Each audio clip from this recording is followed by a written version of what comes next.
Welcome back to the Bold North Sports Podcast. It's just me and Cam today.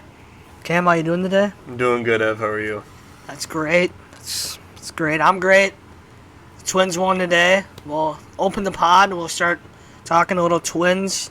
We haven't posted in a while, so it's kind of the 1 week we missed. I don't really know what they did. I didn't really pay attention this week. I will not lie. I know they won tonight off a Jeffers pinch hit home run in the 8th. Yeah. And then Jax closed it in the 9th. But other than that, I haven't really been paying attention. The Vikings have kind of taken over, as they do about this time of year, because the season's only like 15 days away, Right, 16 days yeah. away. So you get in that mood, and then if they lay a turn in like week 1 or 2, you're like, I waited all this time for this. Right. I'm sure you're in the same boat as me, but how you feeling? So I watched the Twins game yesterday, I believe, when they played the Brewers.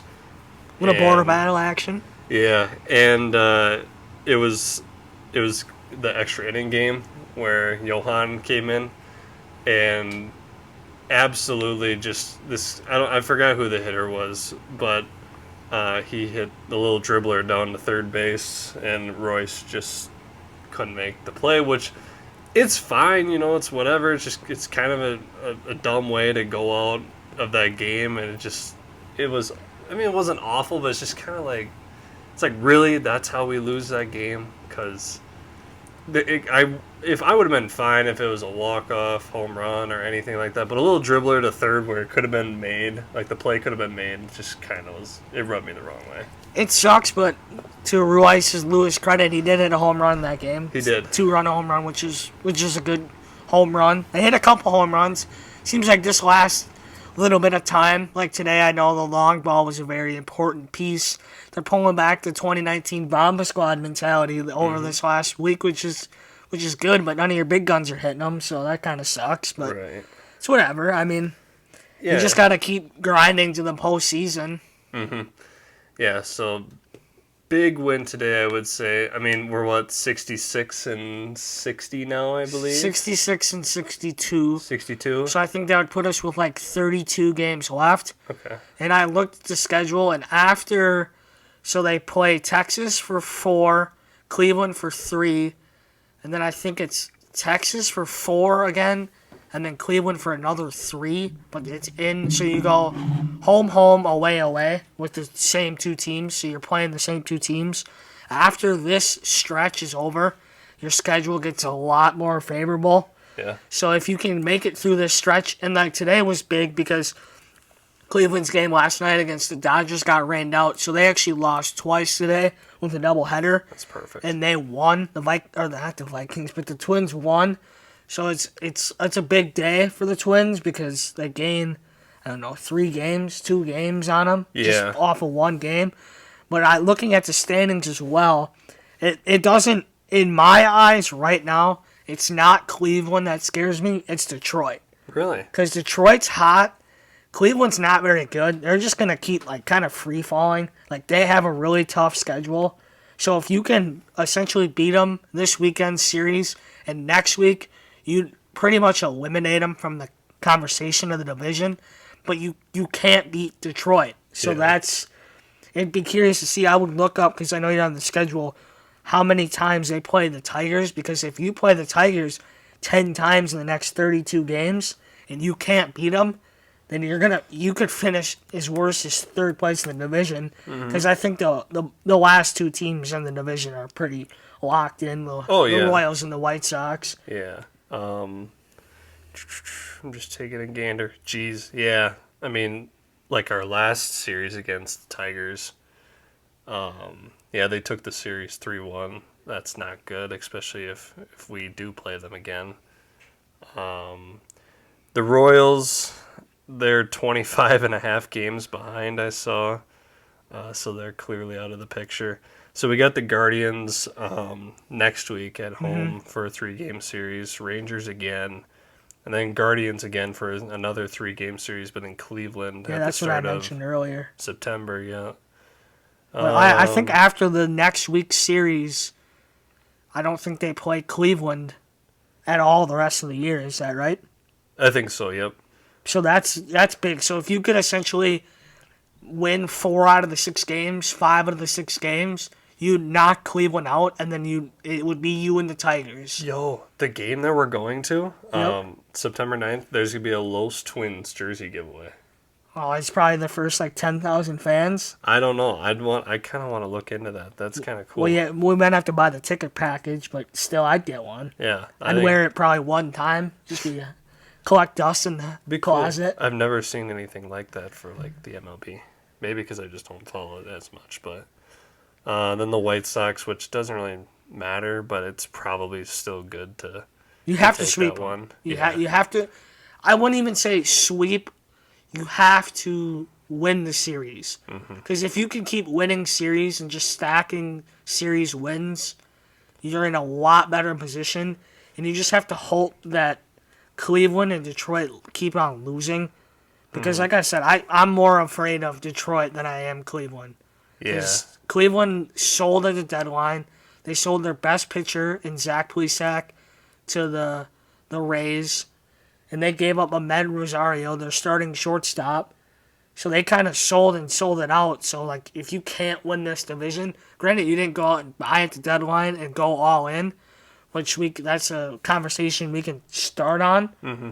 That's a good carry win. But I think that, yeah, you have to just keep winning. It's cliche. I say it every time we talk about the Twins, but it's true. You have to. You can't. You're so close now, and you've been in first for so long. It can't be the situation of last year where you were gonna win the division and then you just free fell. You just kept falling and then you missed the playoffs. And then you keep guys like Correa and then you go in and get Pablo. And on that Pablo note, so I know you're not the biggest Twins fan. I know you follow the team as you do every sports team in Minnesota. Sure. Same with me. Yeah. What were your initial reaction to the Pablo Lopez trade? Trading the reigning AL batting champ for a starter that was a third starter on a good Marlins rotation. I mean, I knew we needed pitching, and what I heard from a lot of different Twins news kind of Instagram pages was he was the real deal, and I thought, okay, that's fine. Giving away Louis was obviously tough, but I think it's helped out a ton. And Luis Arraez, he's not he's a guy that'll get you. He'll get on base. He'll hit a bunch of singles, and obviously his average looks great. But he's not a kind of guy to, get the extra base hits or whatever. Mainly he's just kind of a guy that gets on first usually, and so I think Pablo's made a huge impact for our rotation. There's definitely no denying that. I will say Pablo's never in his stint with the Marlins, he's never pitched this well as he's pitched for the Twins. Right. Right now, I know he started tonight. He had a little rough start. 5 innings, 5 earned, 10 hits allowed. But still, that's when you're being a Twins fan, before this year. Because this year we've been blessed with great pitching, starting pitching, the bullpen. We both know how I feel about the bullpen. Yeah. But, he's never been this, great. Because he's in the Cy Young contention. And granted, Luis Arraez is not a guy that's going to go out there and hit 25, 30 home runs. Exactly. And, get you, the big hit. He'll hit singles and doubles and triples, but he's not going to hit the ball over the fence. And at the time, they just had signed Correa to that big deal. So Correa kind of took away his shortstop, option for his versatility. And now you guys got, Edward Julian, who's going to be a longevity. And he'll have a long career, hopefully, in the Twins uniform, just to stay. And then, there's guys like Kirilloff. So there was really no room for him. And then you got, on top of Pablo, you got 2 prospects that are now in your top 30 rank. So I think right now, granted, this is one season, but I would say 3/4 of a year, and I would say the Twins won that trade. I think so, because you can't just say that Lewis is going to help out our hitting, because it's just not one guy who's going to solve all of our issues, Obviously, at the time, it was definitely head-scratching, but we knew it was the right move to do because our rotation was absolutely atrocious. And part of the reason that Bomba squad that year, I mean they didn't hit that well, obviously, in that series, but overall that entire year, the only competent starting pitcher we had was Barrios, and that was about it. So you have to assess the ongoing needs that were an issue before. You can hit the ball all you want, but if you keep giving up runs, I mean, you're never going to be able to actually fix that issue. And so I think that making that trade, it hurt at the time, but I think in the long run it definitely helped, and we can obviously see that now from when we did it at the start of the season up until now, to where, you know what, maybe we have had these issues where the hitting isn't the greatest at times. We've seen that, but not one guy in Luis Arias is gonna, if hypothetically, if we kept him and this trade never happened, our hitting and pitching may have been terrible because we didn't make that trade.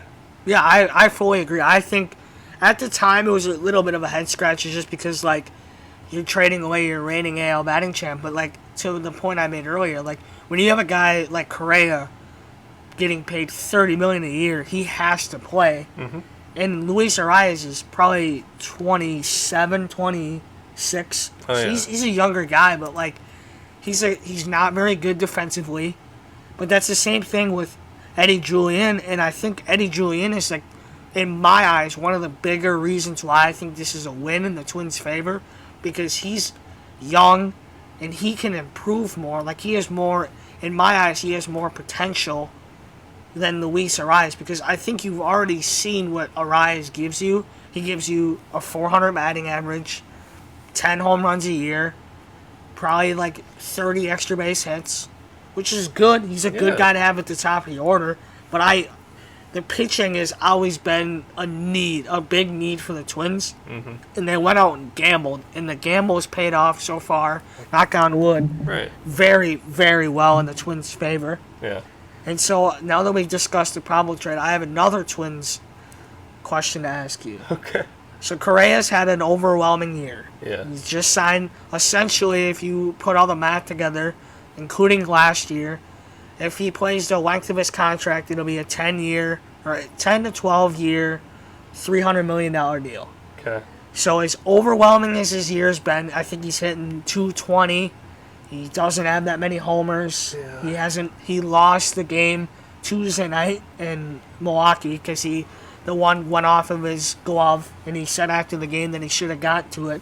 Do you think if the Twins do find a way to make the postseason, and Correa is just amazing in the postseason, do you think that wipes away his mediocre first year of a long contract with Minnesota?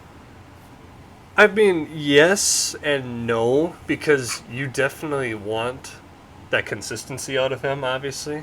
Obviously, we want to be sitting real nice right now as far as the playoffs. We don't want to be on the edge of our seat all the time and wondering, are we going to make it? Are we not going to make it? So, in the moment, it will. In the moment, you'd be like, you know what? He had a terrible regular season. He wasn't batting well. But I think that when you're in the moment, yes. And when everything happens and whatnot, whether we go as far as we can or if we get eliminated for the 21st time, in the last how many years, I mean, it could go both ways. I think it'll always come back to he could have done more. But people show up in the times that you least expect it, I would say. And in the playoffs, you can't complain when somebody does show up. So, I mean, I don't think it necessarily wipes away what he didn't do. And another person that I will say, because Buxton also, who got extended as well, I think he hasn't even played that much at all. And when he does, he doesn't show up. So even if he plays well in the playoffs, both of them are going to have the same story where you go, yes, they showed up here, but we could have gotten a better seed because they did what they were expected to. But since they didn't, now we're sitting as a bottom wild card team, and it's just the what ifs take over, and you don't want to play the what if game because it's a fantasy world that you're discussing and wasting words on. The point I will add about Buxton is, see, you paid Buxton like a team friendly deal. I mean, he's only getting paid the $15 to $20 million range. And when Buxton's in center field every night, he's amazing.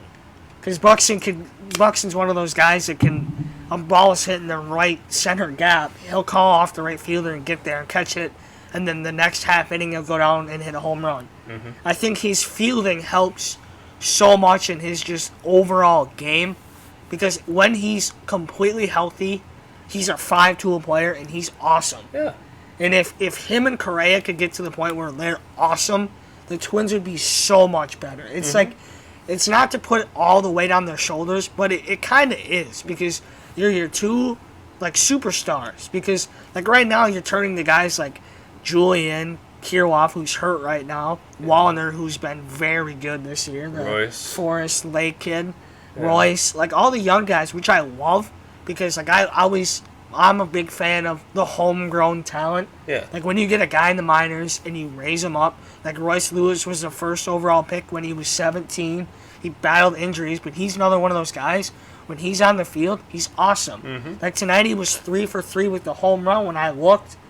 So I think he went 3 for 4 overall, but that's a great night out of a great young star. Right. I think, like, next year, if all of it can come together, it would be, like, spectacular. I think the Twins, if they can consistently have this pitching, which is a big what if with the Twins, because this has never, in our lifetime, this has never been like, I mean, when we were younger, there was Johan Santana. Right. When we were, like, 10, 11, there was Francisco Liriano. But he wasn't, like, he would be on, but then when he's off, he's off. Right. But that's just the thing with every single pitching in the Twins. Right. So it's a very, like, confusing conversation to have right now. But what do you think if, I know you're not, like, big on the farm system, what do you think next year if they, like, they come out and they're like, well, before I go to there, I should say they're looking at September range, October for Buxton to return, and now there's actually talks about him playing center field, which would be perfect for the postseason. Granted, Michael A. Taylor's doing great. I think he leads the team in homers with 19, because I think he went deep again tonight. Okay.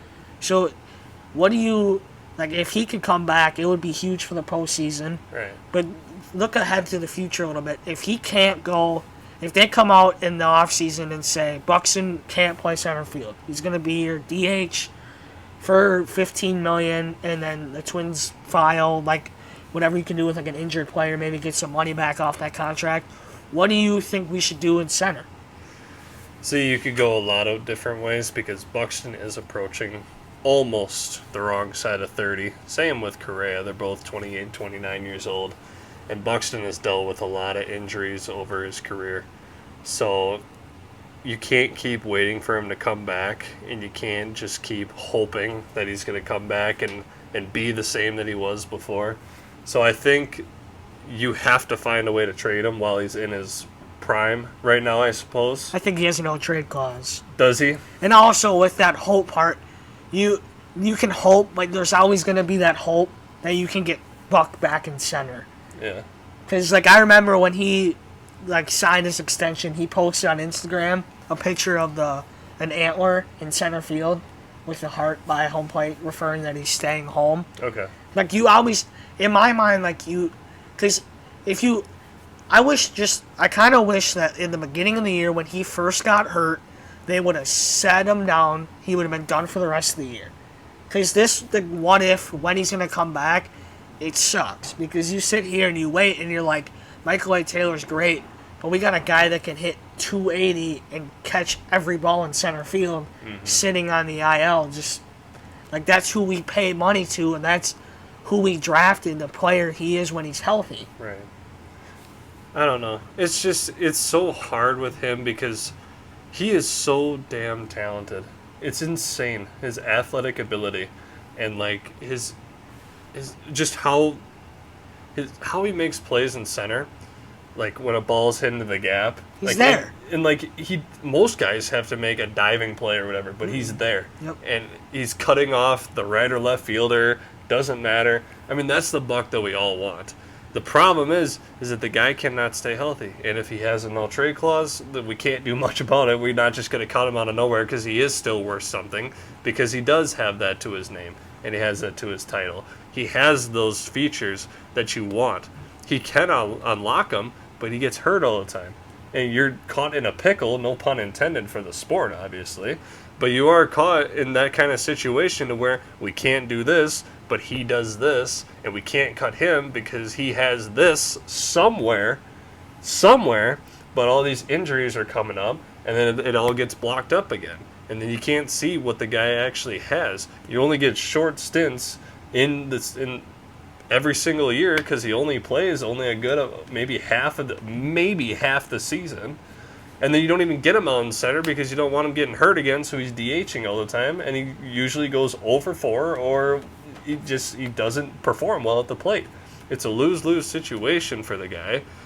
And now his contract, was it 7 years? Or whatever? Yeah, 7 years. 7 years. Like I said, it's not bad. It's 10 to 15 million, but like, if you're gonna pay him to be a DH, I'd rather get like a guy like Nelson Cruz, like not Nelson Cruz, just a name, a guy similar like that can have the ability to hit like 45 home runs. Buxton could do that, but like every year you're not expecting Buxton to hit not center field, but hit 30 home runs. Yeah. I would just say, like, the one thing I will add with Buxton is my hope is that they don't bring him back, like, this year, and, like, he's good to go in center field, but he's, like, timid. Like, a ball to the wall, he's going to, like, stop short and let it go over the fence just because he doesn't want to get hurt. Right. That's, like, the fear of me is, like, he'll come back and he'll be, like, he'll have half the ability that he does before because we're so used to, like, everything. Because when Buxton's in center, your whole outfield defense is better. Mm-hmm. Like, your left fielder doesn't need to... Your left fielder can be a bigger guy that can hit bombs because Buxton can get left center and you only have to worry about, like, the line. Mm-hmm. So it's a very interesting conversation to have. I thought I'd ask you about it. No, that's a tough one. That is an absolute tough one to be able to answer because you just don't know. And, like, I bet that there are so many different scenarios that you can attack that kind of question with because you either have the most amount of faith in him that he will not let up on those kind of plays, that he will perform well, that he will give you the statistics that you want out of him, or he just keeps doing the same thing and you are paying $10-15 million for a guy who's going to be there for half the time and then just come in and who knows how well he performs. And you have this big name guy that's just chilling there and he's not living up to expectations, and then you're just going to be relying on your farm system the whole time, which you're going to have to pay anyways if they play well. So basically, you might as well just cut the guy, but you can't because you know what he has, and it's a back and forth ping pong match that you're playing with yourself because you just don't know what to do because the guy can't stay consistent in either or.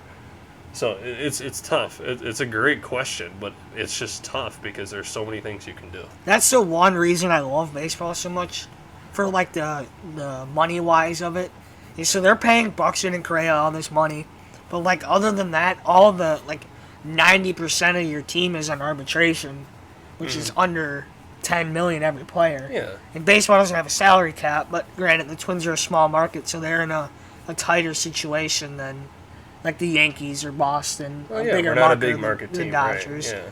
But do you think right now the front office has a little buyer's remorse with Correa and Buxton, or do you think they're just like, it's year one, let's let it go? Like because I think if they make the postseason, they're gonna be like, oh sweet, we made the postseason. That's all we needed to do.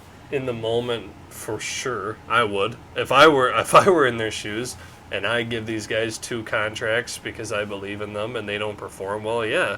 It's not so much of a slap in the face, but you are depending on 2 guys who have... I mean, Correa has definitely proved more than Buxton, in my opinion, in his career. So you pay him more, obviously. But even with that, Correa is not living up to the expectations that he has placed on him. And when you're giving him, what was it, $30 million, you said? Yeah, 28, 35 range. Over the course of 10 years, you expect him, at least while he's still in his prime, to be able to play well, because if he's not playing well now, think about 5 to 7 years down the line when he's starting to get to his mid-30s, like, that's where he should be. Like, the current statistics that he has right now should be the ones where he's at 35 and 37. And when you're paying the guy that much money to do this kind of stuff right now in this timeline to where he should be doing, where it probably will happen, 10 years' time, it's just kind of a flop at that point. For me, I wouldn't say, like, right now you can't say it because baseball is a weird sport. Because baseball, one year you can hit 350 and just have an all-star season, and then the next year hit, like, a $150. So I think you gotta, like, give them a year. Like I said, if they could totally redeem themselves, if they both just go, if Buxton's back in center and they just go off in the postseason and they make it to the conference finals, Yeah.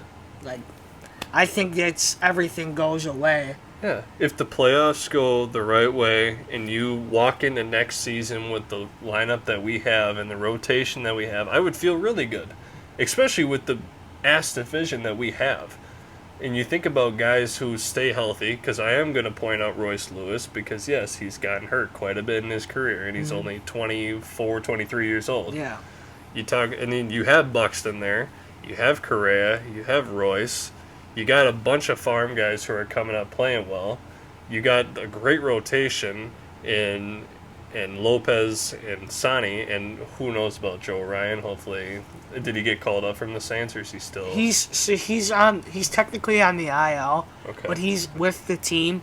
So for this series against Texas, they've only named tonight's starter was Pablo, obviously, and then tomorrow Sonny starts, and then after that they don't have it. I think they have Bailey Ober penciled in on Sunday, which would be his regular start because he started on Tuesday.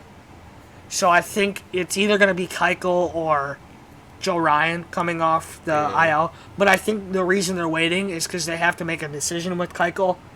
Because if Ryan gets activated, you have to send somebody down. Yeah, because Maeda's playing pretty solid. Yep. Yeah, so I think Maeda, because right now they're talking about doing a 6-man rotation.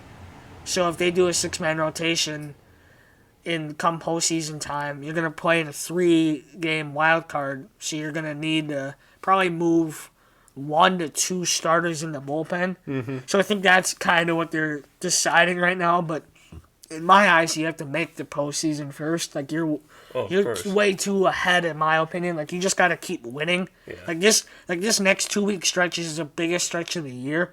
If you can win, unrealistic, but if you could win all the games, you could be sitting pretty. And then if you win all the games, like, as bad as the Twins have played all year, I just looked at this, they're only 5 games worse than Texas. Oh, really? And Texas is, like, they're good. They have great pitching. They're a good team. But, like, if you're as bad as we're playing, because I think guys like Correa and all of them, like, their big names, are playing the worst they can. This is probably the worst case scenario, and you're only 5 games worse. And then that division is all, like, I don't know who's winning it. I think Houston, the Mariners, and Texas are all within, like, 2 games of each other, 3 games of each other. So if you can go and keep winning, you can even make it to get to a first-round bye. Mm-hmm. Like, that's how tight it is. It's like, if the Twins, they just have to keep winning. Just got to get hot. You just got to keep stressing that. I can't stress that enough. Yeah. And back to the rotation. So next year, this is Sonny's last year on his deal. Okay. I think he's 30. You want to check his age because I don't want to say the age. I think he's 34. He's 34. Yeah, he was born in 89. How do you know that? I just know. Come on. He's 33 right now. He'll be 34 at the start of next year. Do you think they should re-sign him? Because they already re-signed Pablo, so next year for sure the rotation looks like Pablo at the 1, obviously. Mm-hmm. And you got Joe Ryan at the 2, Bailey Ober at the 3, and then you have, I think, Kent is a free agent as well. So right now you have Louis Varland, and then Simeon Woods Richardson or Jordan Balasovic would be your 5th starter next year. Yeah. And that, to me, that rotation isn't even bad because when Louis on, he's good. He's an MLB caliber pitcher. Sure. And Jordan Balasovic or Simeon Woods Richardson are 2 of our higher pitching prospects. Woods Richardson we got in the Barrios trade, along with Austin Martin, who's hot right now in St. Paul. He's been on fire the last week and a half. So there are talks about him coming up to the Twins and playing center field if Buxton can't stay healthy. And there's also talks that they would move kind of like a next year conversation, like they would move Lewis and Martin to play center if Buxton can't go. Mm-hmm. But back to the rotation. So that's, in my eyes, it's not a terrible rotation, but you'd probably go out and get another guy. But do you think they should re-sign the 34-year-old, not then, Sonny Gray? Because I know him and Rocco aren't. I think the biggest thing with that is if Rocco's still the manager next year, it makes things a lot more dicey. Because if you watch a Twins game when Sonny pitches after the 5th inning, just watch the dugout camera. Because when Sonny gets pulled, Sonny is not the biggest fan of Rocco. So I think that has some say into the contract negotiations. But what do you think? I think as far as how well he's played this year, I think yes, you do, but you have to watch the length of the contract. I think I don't really know how much is too much when you're paying somebody in the MLB as far as a pitcher. But he's our second man for a reason. He's played really solid this year. I wouldn't be opposed to it. I think that Joe Ryan right now, he's still very young, and I mean, I get it. He had a few struggles, but at the start of the year, he was great. And especially leading into this year, he had a great record from last September going into May and June. I think he was hurt when he was having his rough patch. I think he was hurt, and they just didn't want to put him on the IL. Mm-hmm. But I still can't believe they traded Nelson Cruz, like a half a season on a Nelson Cruz after the overwhelming 2021 season for Joe Ryan, and then he was like pitching that September for him. Mm-hmm. So like, I think I'd be all right if we brought him back. If you had to pick one, Kenta or Sonny, who would you pick? See, for me, as much as I love Kenta, I think Kenta's on his like final. Like, I think so too leg. because didn't he just have Tommy John last year? Yeah, because 20 he was a Cy Young, like not the winner, but he was a runner-up. 21, he got hurt. Yeah, he got hurt like I think halfway through the year in 21. Missed all of 22, and then he missed the beginning part of this year. Yeah, so I think as far as his injury history, probably Kenta. But I don't think he would ask for a lot of money. No. Maybe if you could convince him to be in a bullpen role, that would be even better. If you could keep both, that'd be great. And like, I'm fine with Louis Varland. I really am. Like you said, he's got to get in a groove, before anything. But I mean, he's a young prospect. He's solid. Like he's MLB caliber. But you just kind of. I'd like to hold on to him. The games that I saw him play, he was, I'm not going to say atrocious, but it just wasn't great. So, but I'm not ready to give up on him yet. Another one of those homegrown hometown right, kids. Yes. It's a soft spot in the heart that you want them to succeed because they're from your state. I think the thing with the Sonny Gray thing is if you bring him back, will that kind of stunt some of your, like, the Simeon Wood Richardson, the Malasovic, and the Ryan, like, I'm blanking on the word right now, their growth, is that going to, like, affect it, would you say? Or do you think you have to keep them? Because, like, you have guys like Louis Varland right now, all he's doing in St. Paul is just developing. Mm-hmm. And with all, like, in Simeon Wood Richardson, I think 2 of them are down there. I think Balasovic is actually on the MLB team, but he's a starter, and he's in the bullpen role, which I hate. I wish he would rather be in the minors, pitching starts to get ready for next year. Right. Because he's a starting pitcher in a bullpen role. Okay. So I don't know. I just, like, that's the one, like the front office has got to be thinking that, too. Like, we got a bunch of these young pitchers that we've never really had. And then you have Connor Prelip, too. He's a kid from Holman. He's in our farm system. Oh, is he? Yeah, he's a good left-handed pitcher, but he just had Tommy John again. Okay. I think that's his second one in his career. Jeepers. And he's only 22, 21 years old. Yeah. So I think that's what the front office will say is because, like, if Sonny asks for, like, $15 million, do you pay him, like, a 1 year, $15 million, like a bridge deal, or do you just be like, let's just roll with our young guys. Because we got the guy at the top of the rotation. Right. And we got a good caliber, too, in Joe Ryan. Right. And then just a 3. Maybe you go out and sign a 3 for a little less than Sonny. But I would keep Sonny just because what he's showing this year. But after the sixth inning, it gets a little dicey. But Yeah, the only reason I would say we keep Sonny is because we have made those extensions. Like, it comes back full circle with Buck and Correa. You're not looking to be a team that's developing everybody. You're someone who is a little bit in and a little bit of developing. So I do think that they bring back Sonny because they feel that they can make a strong push in the playoffs. I don't think if they didn't extend those two, or maybe at the end of the season that they move on in some way, whatever, then maybe they will approach it that way. But I think that the Twins have too much talent right now to have to rely on a bunch of young pitchers. I don't think that they're going to go through all that again, especially with the way that the hitting was this year. So I think they keep Sonny because of the veteran presence and because that they feel that maybe not so much of a win-now team, but that they have the team to be able to make that potentially happen. would you bring him back for any amount of money?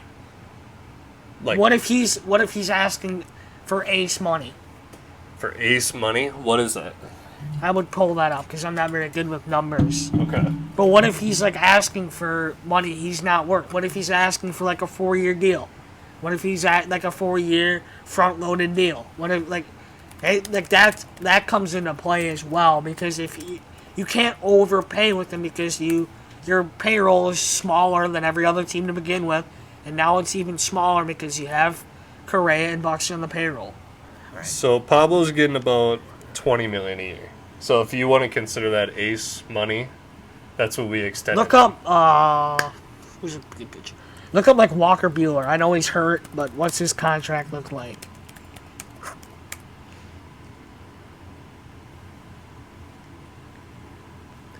Well, this doesn't help. Signed a 1-year, $8 million contract. Oh, well, that doesn't help. Who's another good pitcher? Who are you looking up? Come on, you gotta know one ace in there. Me? Oh, Jesus. You're putting me on the spot. Yeah, I am. Yeah. Who's like Tony? Who's that? Oh, Blake's No, look up Jacob DeGrom. DeGrom. There you go. I mean, this is kind of a... But he's hurt all the time. He's hurt all the time. What, Brady? Yeah, Brady against the Vikes. Brady against... we never beat Brady. No, he did. Not once. 29 for 43. Okay, yeah, here we go. 5-year, $185 million contract. I don't think he's going to ask for that, but still, like, money becomes a big principle in this. Yeah, that's $37 million a year, which that's Jacob DeGrom. But he's hurt all the time. I know, but... He's available half the time. Like, this year, he's hurt. Like, next year, Texas's rotation is going to be scary. Packers. This is the funny. We have the Brady highlights on for whatever reason. Yeah. They pull up the Viking game, and then this is my favorite part. Oh, yeah. Throwing deep bombs on the Packers. I love Lambeau, that. that's great. Yeah, so if it comes to that kind of money, that's crazy. No. Back to my point. I kind of cut me off a little bit about my point. Oh. I was talking about Texas's rotation. Texas's rotation next year is going to be scary. Oh, really? Because they have Scherzer, DeGrom, Evaldi, Martin Perez. Like, that's a scary rotation. And then Dunning. That's a 5-man terrifying rotation. Right. I'm so happy the Twins are not in that division. Oh, I know. That division with the Mariners with J-Rod. J-Rod is unreal. He's probably one of my favorite outside of the Twins players. He's just awesome. Mm-hmm. Like that's what I wish. It's like with the Twins, like granted, like Buxton never was that good at that young. Mm-hmm. Like, did you see what he did? J-Rod did last week? No. He was like 16 for like 18 What? with like 5 home runs. Jesus. Yeah, he like didn't get out for like a week. It was insane. I think I'm right about that. These guys are probably go on their phones and I'll be wrong. And Yeah. I don't know. I mean, that's insane if that's the case. like the Twins have never, because like when Buxton was that young, he was like batting 9th of a terrible Twins team. Right. Because we forget, like when we were like 10, 11, 12, the Twins were garbage. Bad. They were really bad. Yeah. It would be the Twins in the summer and the Wolves in the winter would be just terrible. Yeah. And then you never know what you get with the Vikes. Yeah, just a wild card in the Padre years. Wild would get eliminated first round. Man, all the that time. happens every year. We don't need Yeah. to touch on that right now. I don't need to start crying. Correct. I mean, you have anything else to add on the Twinkies? I don't think so, other than the fact that if Gray does ask for that amount of money, no. But if he asks a little bit less than Pablo, then yes, I'm okay with it. I'm completely okay with it. I would agree. As long as he doesn't ask for some absurd, I think it's okay. He's got to realize that Pablo's the top dog. He just has to. And they're not that far from each other. Like he can't see it as a competition between the two. I could say that, but if do you know how arbitration works or no? No. Okay, so arbitration essentially works like there's lawyers involved and it's a team and it's a court case. And so arbitration, if he's too old for arbitration, it's usually with younger players.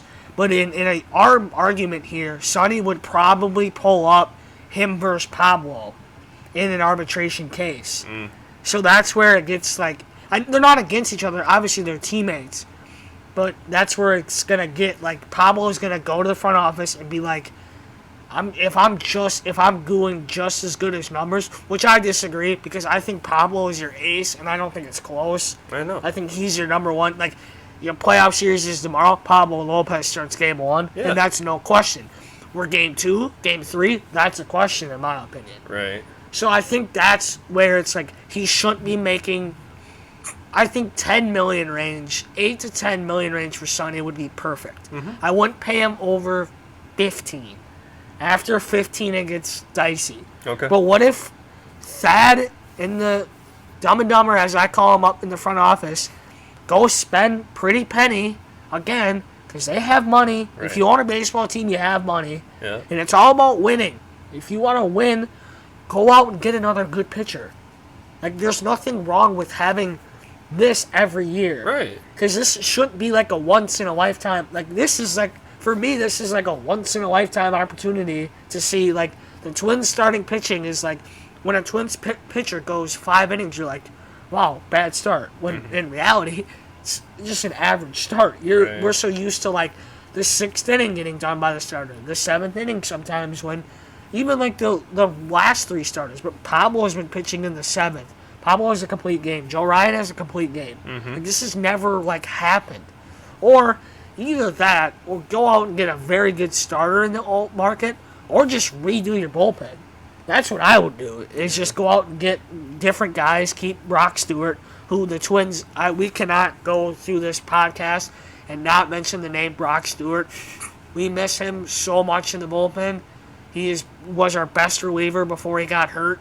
And it doesn't look good that he's going to come back this year, which sucks because he was awesome before he got hurt. He was like the 7th and 8th guy. And then it takes relief off Duran and also Jax, which would help a lot. And also, one more add on Duran is that Duran jersey you got coming in the mail is not looking really good right now. Not looking good at all. He had a rough 9th inning, and well, just extra innings. That game yesterday or 2 days ago, whatever it was. That was tough. For me, it's like, because he's still a young pitcher, I don't think they should trot him out there for 2 innings. I think once the 2nd inning is where because he struggles in the 1 inning appearances he comes in. And Rocco, to me, like, Rocco, what's the difference between keeping Duran in for an extra inning or pulling, like, on Tuesday? Bailey Ober got pulled in the 5th or 6th inning, I believe. I think it was the 5th, with 78 pitches. Okay? Oh. And Rocco's explanation for it was, he's never pitched this many innings in a season, so he wanted to watch his innings, which doesn't make any sense because in the postseason, Bailey Ober is one of the guys that could be moved to the bullpen. And anything, by pulling him, you're kind of hurting his development. Right. Because why not stretch him out now? Because it's still only August. Like, they still have a whole month to play. So that's where it's like, for me, it's like, okay, like, I don't get it. But so I don't get it. So he'll pull him there, but then in the 9th inning you pitch Duran, and then you're like, okay, let's give him another inning. Which I don't get that. I think it's very weird that Rocco, he needs to make up his mind. Yeah, got to figure it out. Playoffs are coming up, hopefully. Hopefully the next podcast we film, the Twins, like, sweep Texas and sweep Cleveland, and then Yeah. I don't know what I would do. We're not going to glorify them anymore because the last time we glorified them and then the episode came out a week later, they were on a losing streak. Yeah, So we need to get our episodes out earlier. We So do. they can listen to them and see them right away. So, Right. because if this would upload, like, tomorrow, it'd be sweet, because, like, another Twins game won't happen before. right. That's a conversation for later. It's a conversation for another time, but we are going to end this one here. We do appreciate you guys tuning in. Ev, where can you find our audio podcasts? Apple Music or Spotify or wherever you get your podcasts. We're also on all the social medias at Bold North Sports Pod. Actually, I don't think the podcast is involved in that. For one of them, it might be. I think it's just our TikTok that has podcast at the end. But if you just look it up, it's all the same. Some of them are linked together too. Like I'll have our Instagram on our TikTok or our YouTube on our, which I guess is where you're finding this. So that probably isn't really relevant to that case anyways. But they're all somewhat linked in together, so you'll probably be able to find them all. And then Twitter. Did you see me tweeting the last preseason game? Yeah, we went a little too much. It's a preseason game. It was like Cam. 20-something tweets. So it Come wasn't terrible. Did we get any views on them? Yeah, I think the Yeah. highest one was like 40 views. Oh, I see. And it wasn't even about us. I was talking about the Titans. It was bad. It was like Malik Willis like throwing a touchdown. Please don't tweet on Saturday. Who cares? I won't. Half the guys are gonna be gone. I'm gonna be at work, so I won't be able to. Oh shoot! So We can't. I seen that. I got off of work and I look and I'm like, oh Cam, come on! Like So, it was yeah. one of them. Like Lewis Seen needs to get his pads lower or something. I said he was getting low. It was great. It was something to do with It his was pad great. level. But that's for a Vikings episode anyways. But we do hope you guys enjoyed this episode. Glad to talk about the Twins for a good amount of time actually here. So we will try to get this up as soon as possible so it is fitting right along with the timeline and the schedule. We need our boys to get in and just keep on winning. Keep hitting the ball and pitching. Keep hitting the ball, and we will see you guys next time.